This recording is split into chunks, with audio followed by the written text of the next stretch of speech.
Bueno,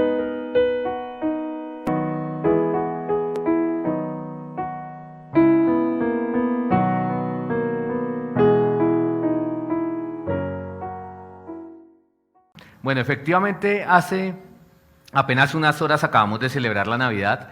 Sé que algunos de ustedes estuvieron con sus familias, sé que otros de ustedes estuvieron con hermanos de la iglesia y quizás otros de ustedes incluso estuvieron solos. Y es posible que haya algunos de ustedes que no haya celebrado la Navidad, pero la pregunta vuelve a ser la misma. ¿Qué ocurre un día después de Navidad? Seguramente nada especial. Para la mayoría de cristianos, pues es un día normal, tal vez con un poco más de sueño de lo habitual. Están algunos de ustedes acá. Alguien me contaba hace un momento que un vecino no los dejó dormir, entonces seguramente con más sueño, pero también es un día festivo, es un día en el que nosotros podemos descansar. Y hoy, este año en particular, pues estamos acá en la iglesia, igual que el resto de los domingos. Para muchos, el 24 de diciembre o 25 de diciembre simplemente ya pasó la celebración, y ahora ¿qué resta? Organizar la celebración del 31 de diciembre. Pero en realidad no fue así hace 2000 años o hace un poco más, cuando nació ese pequeño niño en un pesebre. No fue así. Las Escrituras presentan relatos del nacimiento de Jesús y mencionan el impacto que esto produjo allí. Acabamos de leer juntos con nuestro hermano el relato de Mateo del nacimiento y cómo encaja en las genealogías. Hoy estaremos dándole una mirada nosotros juntos aquí esta mañana al nacimiento de Jesús, a la Navidad, a la Natividad, de donde viene la palabra Navidad, viene de natividad, de nacimiento. Y lo haremos revisando esas dos versiones de la misma historia, ambas con veracidad, como es Lucas 2 y Mateo 1. Ahora, si bien es cierto, no hay un mandato bíblico a celebrar el nacimiento de Jesús en esta fecha, el cristiano se goza en ese acontecimiento histórico, real y trascendental del plan de salvación. Por supuesto que nos gozamos en ello. Sin Navidad no hay Semana Santa. Debemos estar allí primero claros. Para que se llevara a cabo la obra de Cristo en la cruz, era necesario que Él primero se hiciera hombre, era necesario que Él primero naciera. Suena lógico, pero es útil recordar la importancia de la encarnación. El mundo en general usa esta fecha, a la que ellos llaman Navidad, para celebrar muchas cosas que poco o nada tienen que ver con lo que ocurrió hace más de 2000 años en Belén, en ese humilde pesebre. Es una de las fechas en que inclusive más pecados se comete. La gente toma más trago que el resto del año. Y con eso pues vienen más pecados, como lo dice Pablo en Efesios 5:18, no os embriaguéis con vino, en lo cual hay disolución. ¿Eso qué trae? Trae desenfreno, como lo traduce la Nueva Versión Internacional. La gente comete pecados que inclusive no cometen normalmente, que inclusive durante el resto del año comete ese tipo de pecados no los comete. Los niveles de inseguridad, inclusive por estas fechas, como muchos tienen primas, tienen diferentes ingresos que llegan de manera extraordinaria, en estas fechas pues también aumentan. Las peleas familiares y las riñas callejeras también aumentan por estas fechas. Así que definitivamente es una fecha donde aumenta el pecado para los incrédulos. Aunque los incrédulos celebran la Navidad, lo cierto es que ellos celebran otra cosa muy diferente al nacimiento del Mesías. Lo que ellos llaman como el espíritu navideño, en realidad es solamente una mejora moral, o una época en la que, según ellos, la humanidad debería enfocarse en compartir con los demás, en pasar tiempo con la familia, en dar y recibir regalos, en ser generosos. Pero en realidad eso solamente es una mejora moral que poco o nada sirve.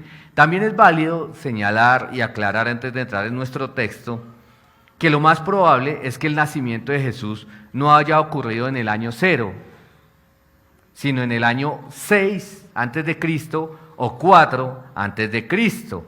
Y también es probable, las Escrituras no dan certidumbre de si fue un diciembre o si no fue un diciembre como nosotros lo celebramos. Así que la decisión de celebrar la Navidad de diciembre es una decisión personal, pero a nivel histórico el 25 de diciembre fue establecido como celebración de la Navidad durante el siglo IV por los obispos de la Iglesia romana. Los líderes de la Iglesia romana decidieron celebrar el nacimiento de Cristo durante el solsticio invernal en un intento de ellos tratar de convertir una celebración popular pagana de adoración al sol en algo cristiano. De ahí que la fecha se haya establecido el 25 de diciembre. Pero por supuesto esos esfuerzos fallaron. Y hoy lo que nosotros encontramos en la celebración de Navidad es una mezcla extraña de elementos paganos y elementos cristianos que caracterizan nuestra celebración moderna de la Navidad. Pero sea usted de los que celebra o de los que no celebra por algunos de esos argumentos la Navidad, lo cierto es que esta es una época en que todo gira alrededor de la Navidad. Los negocios todos están decorados de forma navideña, todo nos habla de Navidad. Si usted va a las tiendas, como por ejemplo a Dollar City, en la que puede estar, o en la que esta vez no estuve, pero sé que siempre lo hacen, la música que ponen son villancicos. Y oh sorpresa, hay algunos que son de los que cantamos acá en el concierto de Navidad, del que hicimos la semana pasada. Así que el impacto que Jesús tuvo y que tuvo el nacimiento de Jesús en la historia es incomparable. Jesús es el personaje central de la historia, tanto de la historia cristiana como de la historia secular, porque el calendario se divide en antes de Cristo y después de Cristo. ¿Y antes de qué? Del nacimiento de Cristo y después del nacimiento de Cristo. Yo no he visto el primer calendario que diga antes de Buda, después de Buda, antes de Mahoma, después de Mahoma. Así que el personaje central de la historia es Jesús, el Hijo de Dios. Y por eso la pregunta que nosotros debemos hacernos es ¿quién fue ese que nació en el pesebre? ¿Quién es ese que tuvo la capacidad de dividir la historia de la humanidad en dos? Nació en un pesebre y ¿qué vino a hacer? ¿Qué vino a hacer? Hoy de manera particular, un día después de la Navidad, hablaremos del nacimiento de Jesús. Y sabemos que fue un nacimiento extraordinario, un nacimiento sin igual. Y no solamente por la forma en que se dio el nacimiento, sino por sus efectos. Tanto la forma y las circunstancias fueron algo sobrenatural como los efectos. Este es el mayor acontecimiento de la historia y vamos a estar nosotros allí. Entonces empecemos por Lucas, por el Evangelio de Lucas. Y nosotros vemos que lo que ocurrió inicialmente fue un nacimiento de un niño. La gente allí, nadie se dio cuenta de lo que pasaba, exceptuando los más cercanos, exceptuando María y José. Así que desde la perspectiva humana, su nacimiento fue como cualquier otro nacimiento, hasta que en el versículo 8 de Lucas 2 nosotros empezamos a leer una descripción diferente. Dice Lucas 2, versículo 8. Dice Lucas 2, versículo 8. En la misma región, y paremos allí. ¿Qué región? Esto es en Belén, en la región de Judea. Recordemos que José y María tuvieron que hacer un viaje de más de 100 kilómetros estando ella embarazada, ya a punto de salir el niño. Tuvieron que hacer un viaje de más de 100 kilómetros para ser censados en su ciudad. Ellos, por ser descendientes de David, como lo acabamos de leer en Mateo 1, por ser descendientes de la tribu de Judá, debían ir a la ciudad de David. ¿Cuál era la ciudad de David? Belén. Y continuamos entonces en nuestro relato, nos dice que en la misma ciudad, ¿qué había?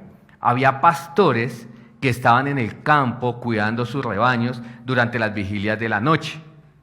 Y eso es algo que ocurre todo el año. No solamente ocurre en verano, como dicen algunos. Todo el año en realidad había sacrificios en el templo, en las montañas que había allí en Belén, habían abundantes pastos, era un lugar que servía para alimentos de las cabras y de las ovejas, y por eso allí cuidaban todo el tiempo cabras y ovejas, porque esas cabras y ovejas servían para los sacrificios que se hacían de continuo y que era necesario hacer de continuo en el templo. Así que el argumento que algunos toman para decir, no es diciembre, tampoco es válido. En realidad las escrituras no nos dicen si fue diciembre, si no fue diciembre, pudo haber sido cualquier época del año. El versículo 9 nos dice, y un ángel del Señor se les presentó. ¿A quiénes? A esos pastores. Y la gloria del Señor los rodeó de resplandor y tuvieron gran temor, como es natural. Cualquiera de nosotros, si se nos presenta un ángel con las descripciones bíblicas de cómo son los ángeles, deberíamos tener temor. dice el versículo 10. Mas el ángel les dijo, no temáis, porque he aquí os traigo buenas nuevas de gran gozo, que serán para todo el pueblo. Antes, las noticias habían sido dadas de manera particular. ¿A quién? A la prima de María, ¿cierto? Y a María y a José. Pero ahora las noticias son para todo el pueblo. Dice, traigo buenas nuevas de gran gozo que serán para todo el pueblo, porque os ha nacido hoy en la ciudad de David, y estas son las palabras claves. Os ha nacido hoy en la ciudad de David un Salvador que es Cristo el Señor. Y esto servirá de señal. Hallaréis a un niño envuelto en pañales y acostado en un pesebre. Y de repente apareció con el ángel, ahora, una multitud de los ejércitos celestiales, alabando y diciendo, gloria a Dios en las alturas y en la tierra paz entre los hombres en quienes Él se complace. ¿Qué ocurrió en ese momento? El cielo estalla en un anuncio glorioso pronunciado por los ángeles. La noticia del nacimiento ahora son publicadas y son para ser publicadas como lo había hecho el ángel antes. El versículo 11 declara ahora que el nombre del Mesías es Cristo el Señor. Cristo, el Mesías, es la transliteración. Señor hace una referencia a su deidad. ¿Quién fue el que nació? Dios, el Mesías de Dios. Y volvemos y preguntamos, ¿quién es ese niño? ¿Quién es ese niño? Y la respuesta es la que dio el ángel cuando pregonó allí. Este niño es el Salvador. Este niño es el Cristo, el Señor. Lucas lo identifica así, como el Salvador. La revelación del ángel en el versículo 11 es que nació un Salvador. Es decir, que no fue un nacimiento como cualquier otro.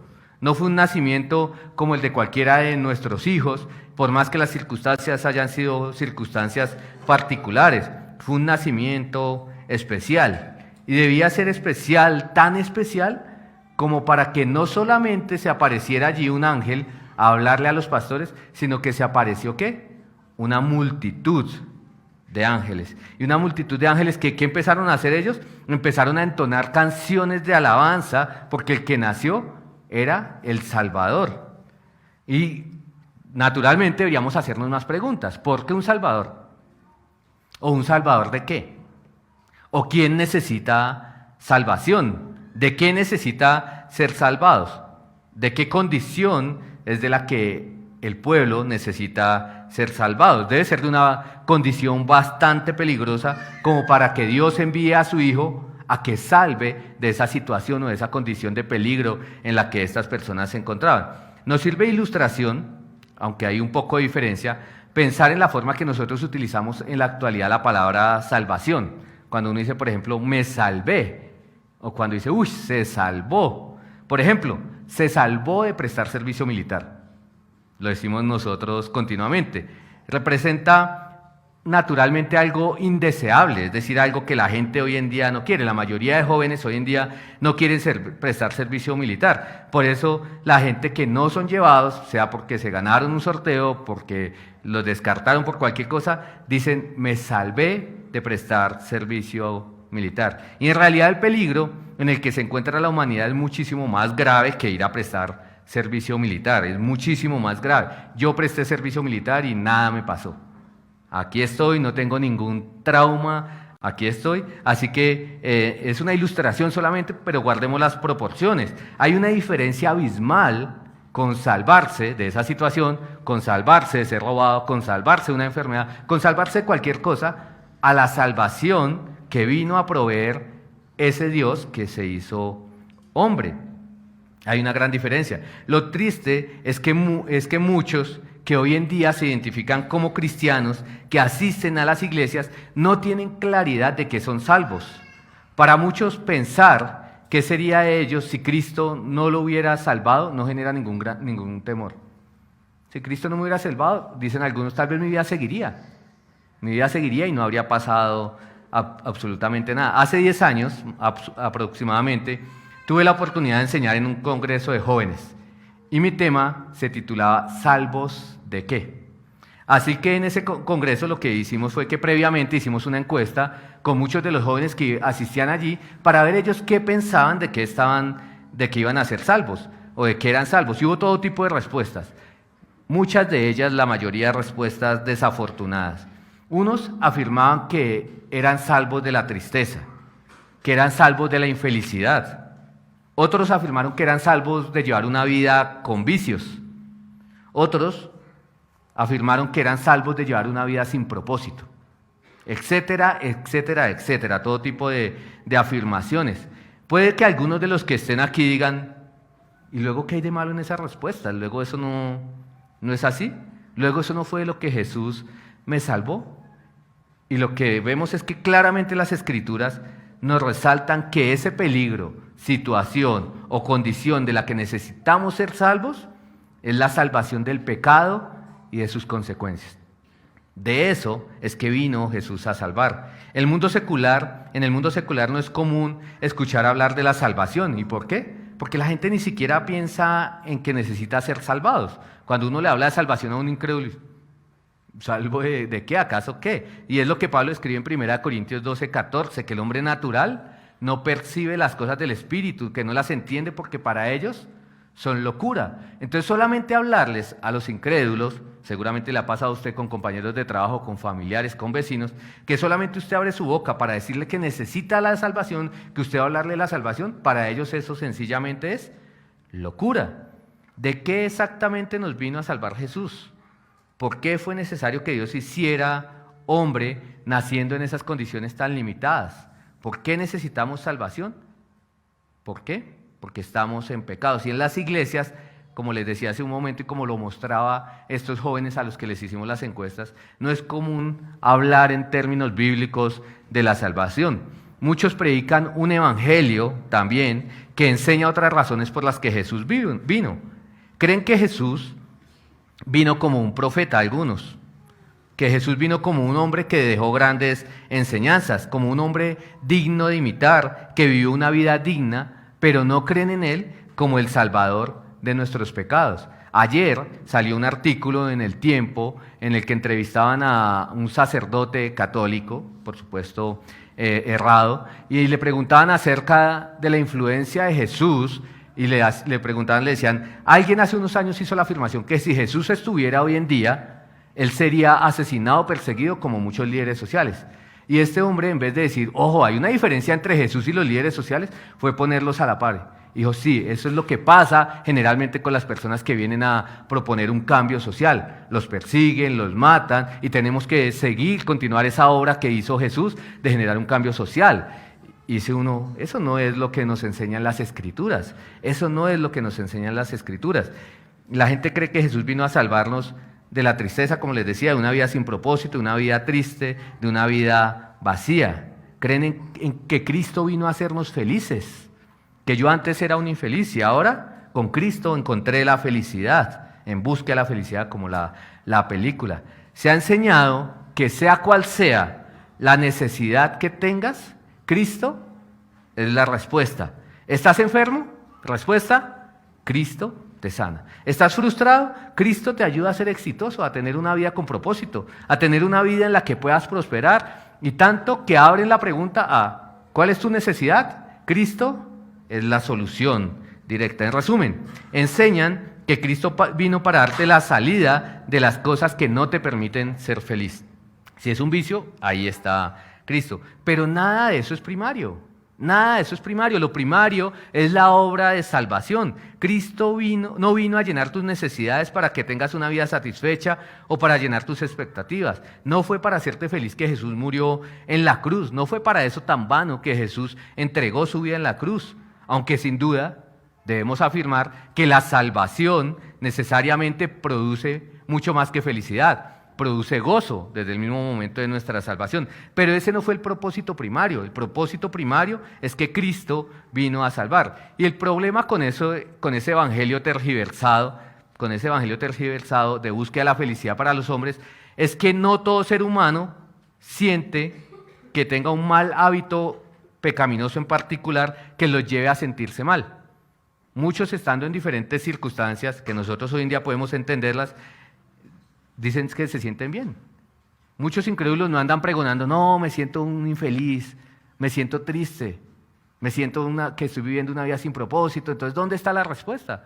En realidad ellos no están pregonando ningún tipo de esas cosas. Así que pareciera, desde el punto de vista de este evangelio tergiversado, que ellos no necesitan eso porque eso no va a satisfacer sus necesidades. La razón primaria y única, y esto lo voy a estar repitiendo varias veces, por la que Cristo vino, por la que Cristo se hizo hombre, que nació en un pesebre, fue para rescatar a los pecadores de su pecado.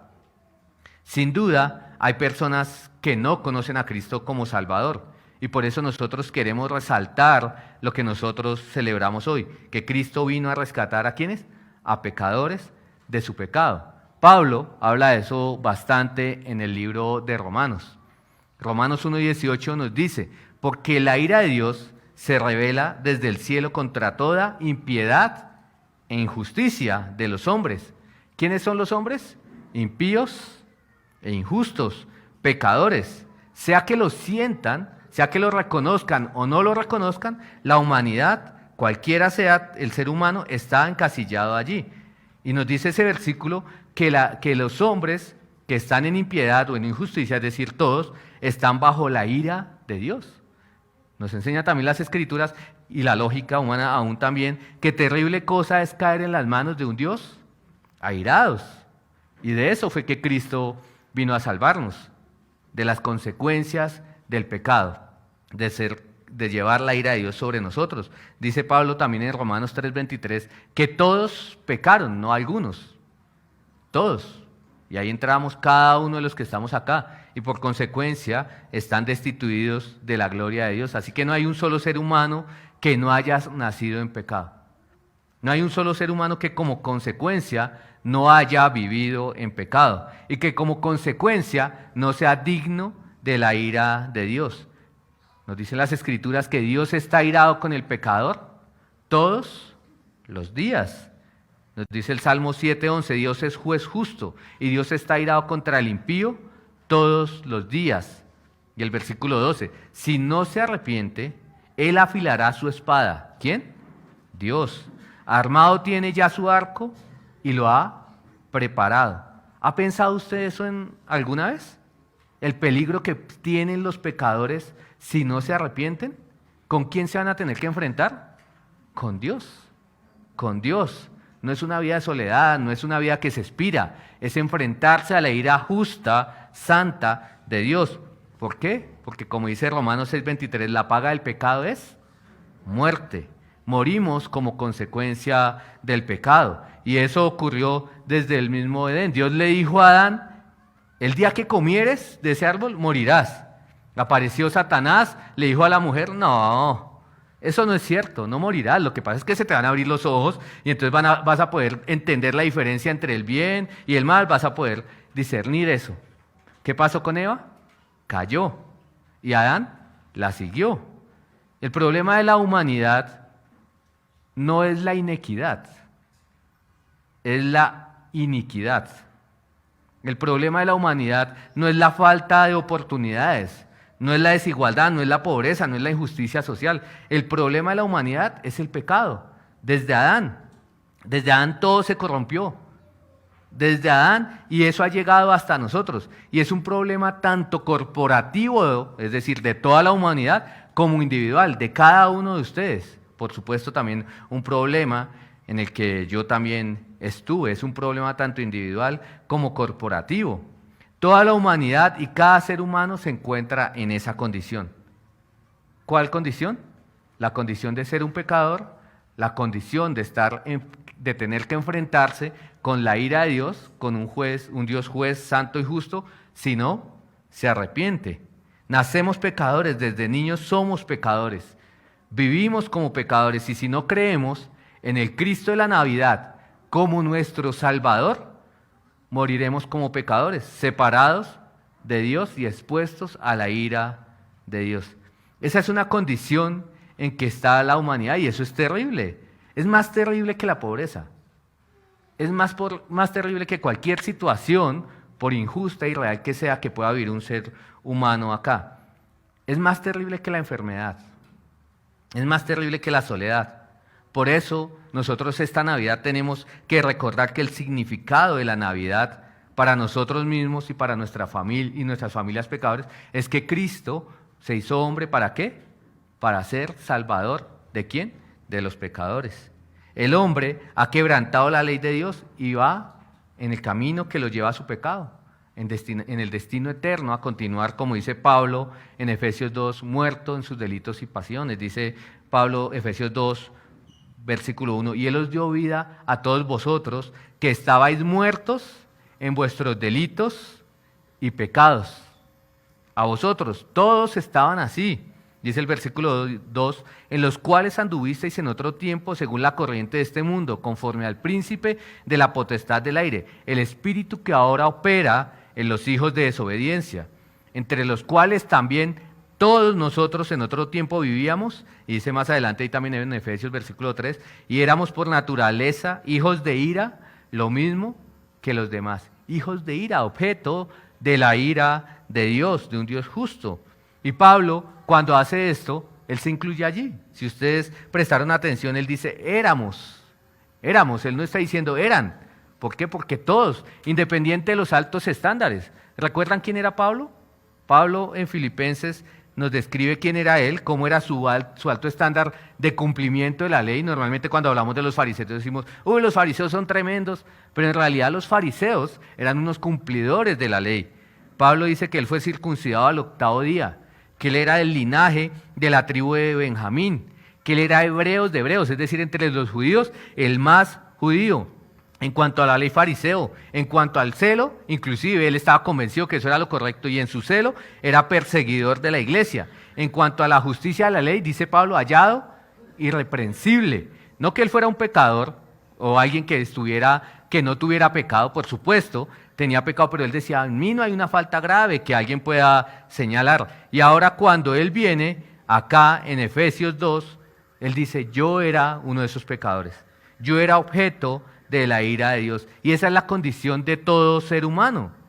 De eso debe ser rescatado el hombre. Por eso vino Cristo, a salvarnos de esa condición, a salvarnos de ese destino. Toda presentación del Evangelio debe incluir esa realidad en la que está la humanidad. Hablar del niño en el pesebre sin incluir el por qué era necesario que Dios se hiciera hombre es presentar un evangelio defectuoso e incompleto.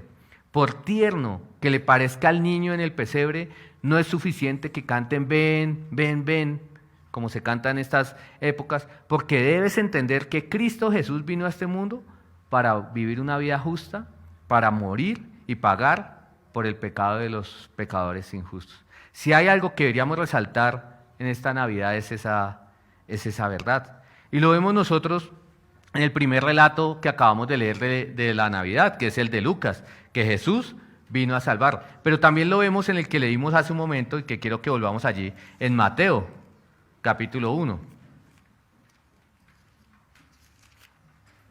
Mateo 1, versículo 18. Nos dice allí, y el nacimiento de Jesucristo fue como sigue. Estando su madre, María, desposada con José, antes de que se consumara el matrimonio, se halló que había concebido por obra del Espíritu Santo. Y José, su marido, siendo un hombre justo y no queriendo difamarla, quiso abandonarla en secreto. Pero mientras pensaba en esto, he aquí que se le apareció en sueños un ángel del Señor diciendo, José, hijo de David, no temas recibir a María tu mujer, porque el niño que se ha engendrado en ella es del Espíritu Santo. Versículo 21, y dará a luz un hijo, y le pondrán por nombre Jesús. ¿Qué dicen sus Biblias? ¿Por qué? Porque él salvará a su pueblo de sus pecados. El nombre de Jesús está relacionado con su propósito, con su misión. ¿Cuál es la misión de Jesús? Salvar. No es hacer prósperas a las personas, no es darles felicidad. Vuelvo y digo, no es cumplir sus sueños, es salvar una y otra vez. ¿Y por qué las escrituras repiten y yo repito como loro mojado acá? Porque aprendemos por repetición. Aprendemos por repetición y por eso no tenemos un evangelio, sino tenemos ¿cuántos? 4 evangelios y podemos ir a verlo y una y otra vez. Pero una y otra vez nos repiten de diferentes formas la misma verdad y es que Cristo vino a salvar a los pecadores de su pecado y de sus consecuencias. Inclusive, si continuamos allí en el versículo 22, nos dice, todo esto sucedió para que se cumpliera lo que el Señor había hablado por medio del profeta, diciendo, he aquí, la Virgen concebirá y dará a luz un hijo, y le pondrán por nombre Emmanuel, que traducido significa Dios con nosotros. No es como hoy en día a que a los hijos, a los negocios, se le ponen nombres o títulos de los que Dios tiene en las Escrituras para rendirle un homenaje, para encomendarlo a Dios. No, a Él, su nombre Emmanuel, ¿por qué? Porque es Dios. Porque es Dios con nosotros, es Dios mismo. Y cuando despertó José del sueño, hizo como el ángel del Señor le había mandado, y tomó consigo a su mujer y la conservó virgen hasta que dio a luz un hijo, y le puso por nombre Jesús, le puso por nombre Dios salva. Dios salva, ese fue el nombre. Y todos nosotros conocemos esa historia de María y de José, de esos dos jóvenes judíos que estaban comprometidos, estaban casados en realidad, no habían consumado todavía su relación matrimonial, y era un típico matrimonio judío, que habían dos etapas. Primero, ellos estaban comprometidos, pero ya legalmente eso significaba que estaban casados, pero físicamente todavía no estaban unidos.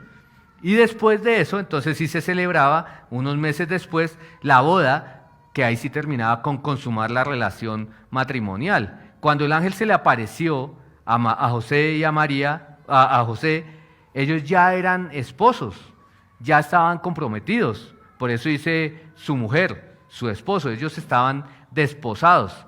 Pero aunque no convivían en una relación conyugal, el ángel se le aparece, tranquiliza a José, es natural que estuviera José de pronto exaltado, le explica cómo fue que su mujer quedó en embarazo, que fue una intervención directa del Espíritu Santo sobre María, no es resultado posible de una infidelidad, y además le explica lo que va a pasar, y es el nombre que es llevar su hijo, y es Jesús, que significa Jehová es salvación, Él salva. El mensaje angelical significaba que el medio de salvación para la humanidad caída era ese niño, era Jesús. El mensaje de salvación se ha perdido. La gente hoy en día, como les he dicho, tiene conceptos ajenos de las Escrituras acerca de la salvación. La salvación de la que el ángel hablaba también acá en Mateo 1 es salvación del pecado. Y es salvación que solamente Dios puede traer al hombre. Y esa salvación se llevó a cabo por medio de Jesús. Eso es salvación. Es la paga por el pecado y por el poder del pecado. Como lo leímos en Efesios 2, el hombre está muerto en sus delitos y pecados y necesita ser librado de esa condición. Y solamente Cristo puede llevar a cabo esa obra. La presentación del Evangelio se puede resumir en lo que Pedro dijo ante el concilio de Jerusalén en Hechos 4, versículo 10. Lo hemos estudiado acá los días miércoles y retomaremos esos estudios la próxima semana. Pero allí Pedro dijo a estos ancianos, les dijo, «Sabed todos vosotros y todo el pueblo de Israel que en el nombre de Jesucristo el Nazareno, a quien vosotros crucificasteis y a quien Dios resucitó de entre los muertos, por él este hombre se halla aquí sano delante de vosotros». Era la sanación de un cojo de nacimiento que estaba por la obra del Espíritu Santo allí, que había podido caminar. Y lo que dice Pedro allí, este Jesús es la piedra desechada por vosotros los constructores, pero que ha venido a ser la piedra angular. En ningún otro hay salvación, porque no hay otro nombre bajo el cielo dado a los hombres en el cual podamos ser salvos. La base fundamental del Evangelio es Jesucristo, la piedra angular, eso significa, y lo que Pedro estaba diciendo allí es, no hay salvación en ningún otro, y ese es el mensaje de Navidad. No se deje distraer en esta época que ya tal vez pasó ayer, pero que todavía la gente sigue celebrando, y es que Cristo es la piedra angular, Él es la base de la salvación. Eso también fue lo que Pablo y Silas predicaron al carcelero en Filipos, en Hechos 16. Ustedes recordarán que ese carcelero, como buen carcelero, estaba dormido, y entonces hubo un terremoto, y cuando se despertó, el hombre se asustó y le dio miedo. ¿Y por qué le dio miedo? Porque vio todo caído, vio las rejas abiertas y entonces el hombre pensó, se me volaron, se fueron estos hombres. ¿Y qué hace allí Pablo y Silas? Le dice, no, acá estamos todos, nadie se ha ido. Tranquilícese, nadie se ha ido. Ese hombre quedó tan impactado que después de que él mismo los sacó a ellos, les hizo una pregunta. ¿Qué pregunta les hizo? No les preguntó cómo fue que se cayó esto, cómo fue que ocurrió esto, quién abrió las rejas. No, ese hombre entendió que tenía al frente la respuesta a la pregunta más importante. ¿Y cuál fue? ¿Qué debo hacer para ser salvo? Y la respuesta fue clara, concisa, corta y contundente. ¿Y cuál fue? Cree en el Señor Jesucristo y serás salvo. No hubo rodeos, no hubo más, no le añadieron, no le quitaron. Cree en el Señor Jesucristo. ¿Y por qué? Porque no hay salvación en ningún otro, ni en María, ni en José, ni en los ángeles, ni ningún otro nombre, solamente el nombre de Jesús. Por eso nosotros no oramos a ninguno de ellos que intercedan por nosotros, que intercedan por la salvación de alguno de nuestros familiares. Ellos no escuchan y tampoco tienen la capacidad de hacer algo a favor de cualquiera de nosotros que estamos acá en la tierra. Solamente hay un medio de salvación y ese medio se llama Jesucristo hecho hombre. Su nacimiento era necesario y su nombre en la tierra personificaba su misión. ¿Cuál? El Salvador. Ahora, hoy, un día después de la celebración, deberíamos meditar en eso, deberías meditar en eso. Jesucristo murió en la cruz como el reemplazo de todos aquellos que creerían en Él para salvación y después resucitó mostrando la eficacia de su obra. Él fue entregado por todas nuestras transgresiones. Dios Padre lo entregó por nosotros para nuestra justificación, que éramos injustos. Por eso fue resucitado Él. Cree en el Señor Jesucristo y serás salvo. Y creo que hay que ahondar un poquito en esa palabra. ¿Qué significa creer?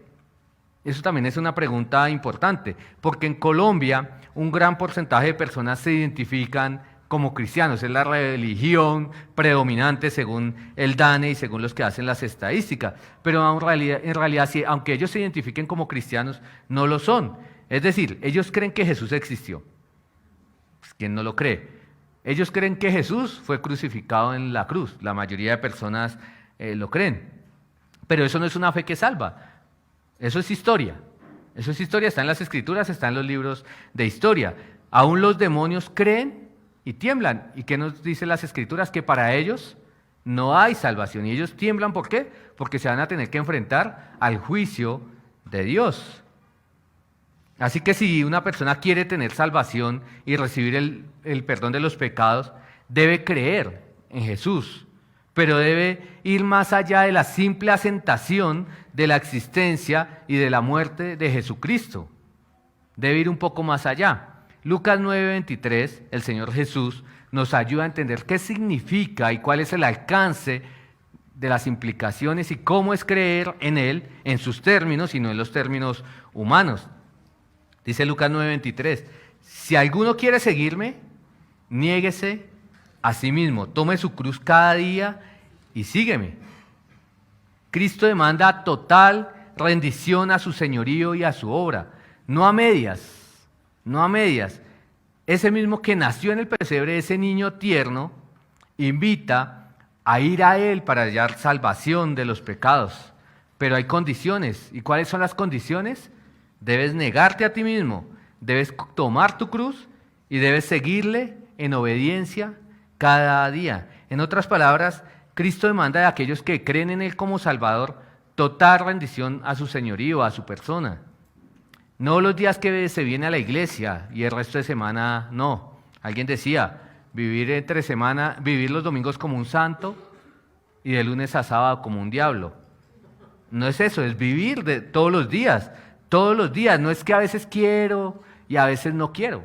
Cristo demanda total rendición. Es decir, Cristo dice, o soy yo completamente o no es nada. Dice el versículo 25 allí de Lucas 9, pues ¿de qué le sirve a un hombre haber ganado el mundo entero si él mismo se destruye o se pierde? Lo que Jesús estaba diciendo allí es que si uno obtiene todo lo que desea en este mundo, pero no tiene a Jesús, pero no sigue a Jesús en los términos que Él ha establecido, en realidad lo perdió todo.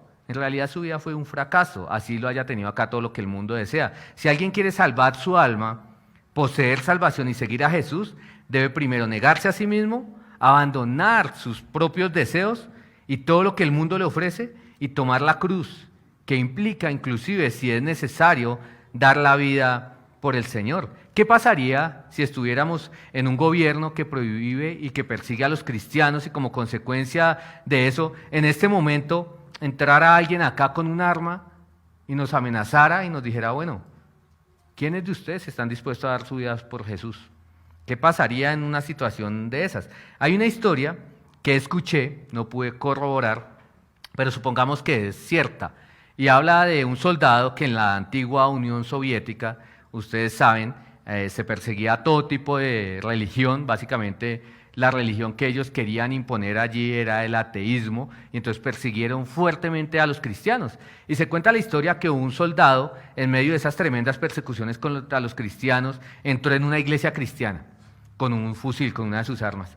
Les pidió a todos que levantaran la mano, y les dijo, levanten la mano todos aquellos que están dispuestos a morir por Jesús. La mayoría no lo hizo. Este hombre le dijo, salen. Los sacó a ellos. Y una vez los sacó, les dijo a los otros, no tengan miedo, yo también soy cristiano. Yo también soy cristiano y estaba buscando un lugar un lugar para adorar con los verdaderos adoradores. ¿Qué forma, no? Quizás habría otras formas. Lo cierto es que eso sí ilustra lo que significa tomar la cruz como evidencia de seguir a Cristo. Es estar dispuesto a vivir una vida para Cristo, incluso si eso implica la muerte. Esa es la imagen que Jesús presenta. ¿Me sigues con toda tu vida, incluso hasta perderla, o no me sigas? No es un poco Jesús, un poco el mundo, porque eso significa que no hay compromiso con Jesús, ese es el compromiso. Creer en Él, al modo bíblico, es así.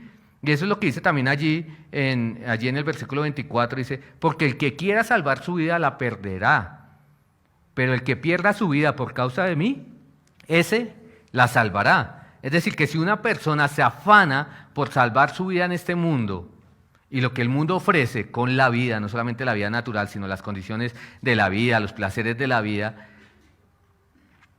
entonces esa persona pierde su vida. Y por el contrario, el que está dispuesto a perderlo todo por causa del Señor, ese salva su vida por la eternidad. Vemos que hay un solo camino, hay un solo medio de salvación, nos enseñan las Escrituras. Seguir a Cristo, aquel que un día nació en un pesebre, que vino a salvar. Hechos 4:12 lo acabamos de leer, y en ningún otro hay salvación, en ningún otro. Primera de Timoteo 2:5, porque hay un solo Dios y también un solo mediador entre Dios y los hombres, Cristo Jesús, hombre. El mensaje del Evangelio de Jesucristo es claro y es exclusivo. Jesús vino a este mundo para traer salvación a los que creen en Él, y Él es el único Salvador. Ese es el medio. El Señor Jesús le dijo a Tomás, yo soy el camino, yo soy la verdad y yo soy la vida. No dijo yo soy uno de los caminos, no dijo yo soy una de las alternativas, no dijo pruebe conmigo una medicina alternativa y si no funciona pues pruebas otra, no. Fue excluyente. Yo soy el único camino. Yo soy la única forma de ir al Padre, solamente y exclusivamente viniendo a Él, creyendo en Él y en la obra en la cruz que pagó por el pecado, es que una persona puede ser salva. Dios salva solamente a los que van por medio de Jesucristo. O es por medio de Jesucristo o no se llega a Dios. Es así de sencillo, es el único camino. ¿Qué respuesta espera Dios de nosotros hoy ante la noticia de su nacimiento? Por supuesto, espera que lo reconozcamos como Salvador. Espera que tú reconozcas tu pecado y la pecaminosidad en la que te encuentras y que desesperadamente vayas a Él en los términos que Él demanda. En aquella época como hoy, la mayoría de personas pasó desapercibida la celebración. Pasó desapercibido el verdadero mensaje de la Navidad. Pero no fue así con algunas personas. Dios siempre tiene su remanente y esto también nos inspira a nosotros. Miren Elizabeth, allí en Lucas 1:41. Estaba en el 6º mes de su embarazo, en el 6º mes de embarazo, de María, y ella recibió la visita de María. Juan, su primo, estaba en el vientre, el primo de Jesús estaba en el vientre. ¿Qué hizo Juan? Saltó de alegría. María en el versículo 43 y 47 lo reconoce como Salvador. Dice allí en el versículo 43, ¿por qué se me concede a mí esto? Que la madre de mi Señor venga a mí. Impresionante las palabras de esta mujer. Dice también en el versículo 46, entonces María dijo, y esta es una canción hermosa, ojalá algún día la musicalizáramos, hay varias canciones allí en el Evangelio de Lucas respecto al nacimiento de Jesús. Dice entonces María dijo, engrandece mi alma al Señor, y mi espíritu se regocija en Dios, mi Salvador. En Dios, mi Salvador. Zacarías, cuando fue lleno del Espíritu Santo, en ese momento recobró el habla. Recuerden, antes había sido un poco incrédulo, pero dice Zacarías esto en el 1:68 de Lucas. Bendito el Señor Dios de Israel, que ha visitado y redimido a su pueblo, y nos levantó un poderoso Salvador en la casa de David su siervo. Lo que leíamos ahorita en Mateo 1, la casa de David viene el Salvador. El Mesías vendría de la descendencia de David, y Zacarías así lo reconoció. Los ángeles, por supuesto, también. Dice el 2:13, dice, y repentinamente apareció con él un ángel, una multitud de las huestes celestiales. ¿Qué hacían esos ángeles? Dice, alababan a Dios y decía, gloria a Dios en las alturas y en la tierra paz, buena voluntad para con los hombres. Ellos reconocieron la buena voluntad de Dios para con los hombres. Los pastores a los que se les aparecieron los ángeles, en el 2:15 de Lucas, dice, sucedió que cuando los ángeles se fueron de ellos al cielo, los pastores se dijeron unos a otros, pasemos pues hasta Belén y veamos esto que ha sucedido y que el Señor nos ha manifestado. Vinieron pues apresuradamente y hallaron a María y a José y al niño acostado en el pesebre. Y al verlo, dieron a conocer lo que se les había dicho acerca del niño. Y todos los que oyeron se maravillaron de lo que los pastores les decían. Versículo 19, pero María guardaba todas estas cosas, meditando en su corazón. Versículo 20, y volvieron los pastores glorificando y alabando a Dios por todas las cosas que habían oído y visto como se les había dicho. Ellos vieron al Salvador. ¿Y cómo regresaron? Glorificándolo. Y uno más, Simeón, en el 2:27, en la presentación de Jesús en el templo, nos dice que Simeón dice allí, ahora Señor, despides a tu siervo en paz conforme a tu palabra, porque han visto mis ojos tu salvación, la cual has preparado en presencia de todos los pueblos, luz para revelación a los gentiles y gloria de los pueblos de Israel. Así que hay una alternativa y es responder positivamente y en adoración a ese niño que no se quedó pequeño, a ese niño que creció, que vivió una vida perfecta y que pagó por nuestros pecados en la cruz, que resucitó y hoy está a la diestra de Dios Padre. Así que, hermanos, no hay caminos alternos, amigos. Si no es a través de Jesucristo, no es. No es por medio de una alta moralidad navideña. No es por medio de una religión. No es por medio de la autosuficiencia. Sencillamente se llega a Dios por medio de Jesús o no se llega. Ese medio es Jesús y eso es lo que celebramos. Spurgeon en alguna ocasión dijo, celebren cristianos. Ustedes sí que tienen que celebrar. Eso dijo este hombre. Hoy estamos 25 de diciembre, un día después de Navidad. ¿Qué vas a hacer con ese Salvador? ¿Dónde estás hoy? ¿Qué significa para ti la Navidad? Sea que la hayas celebrado anoche o no, con familia, solo, que no lo hayan hecho, sea que haya sido una fiesta especial con amigos o no. ¿Qué celebraste? ¿El espíritu de la Navidad? Donde todos somos generosos, donde todos ponemos una mejor cara, buscamos resolver los problemas familiares, convivir en paz, porque eso no es el verdadero sentido del Evangelio, de la Natividad. Debemos considerar la verdadera razón por la que la Navidad existe. Y hoy recordamos de manera particular, por medio de esos relatos, que existe porque Dios proveyó salvación por medio de Jesucristo. El Señor Jesús, ese niño que creció, dijo después, venid a mí todos los que están trabajados y cargados, y yo los haré descansar. Y en otro momento dice, el que a mí viene, de ningún modo yo lo echo fuera, de ningún modo yo lo echaré fuera. Así que acá está. ¿Qué esperas si no has ido a Él a buscar esa salvación de tus pecados y de la condición tan terrible en la que te encuentras. Él dice, venid a mí, ven, reconoce que eres un pecador, reconoce que necesitas salvación. Si no lo haces, has desperdiciado una Navidad más, has desperdiciado una predicación más del Evangelio. El mensaje del Evangelio es simple. Y hoy que tenemos a los niños en medio nuestro, el mensaje del Evangelio es para niños. Cree en el Señor Jesucristo, en su obra a favor tuya, deposita tu confianza, pide a Él que te dé salvación y Él lo hará. Jesús vino a este mundo, se hizo hombre, naciendo en Belén para morir en la cruz y pagar con un sacrificio por los pecados de todo aquel que Él crea. Al final, ustedes lo recordarán, estando allí en la cruz, ¿qué dijo Jesús? Consumado es. Dijo, Padre, hice la obra que me mandaste. La obra está completa, no hay nada más que agregar. Esto es suficiente. No hay nada que quitar tampoco. Esto es todo lo hecho. ¿Y ahora el que manda? Total rendición. Total rendición a Él. ¿Qué implica? Creer en lo que Él ha hecho a favor suyo, a favor mío, someterse a Él y seguirle de ahora en adelante en los términos que Él estableció. Permítanme terminar con una oración.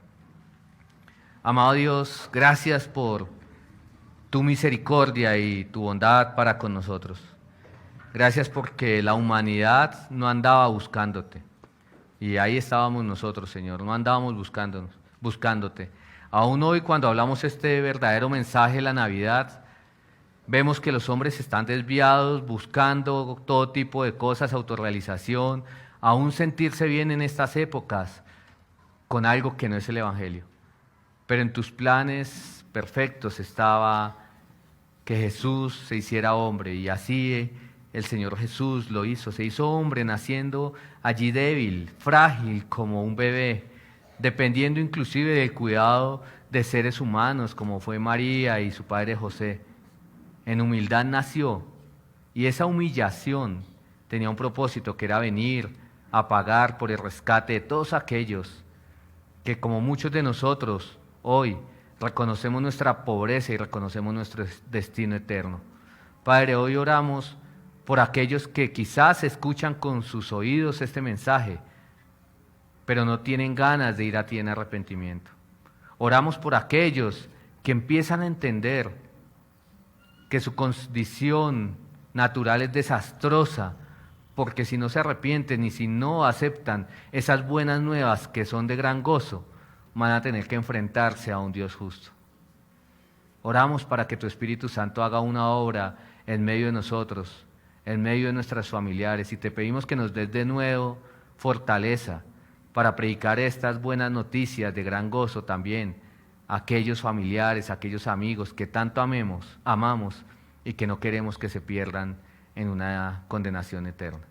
Te damos muchas gracias por este tiempo y así oramos en el nombre del Señor Jesucristo. Amén.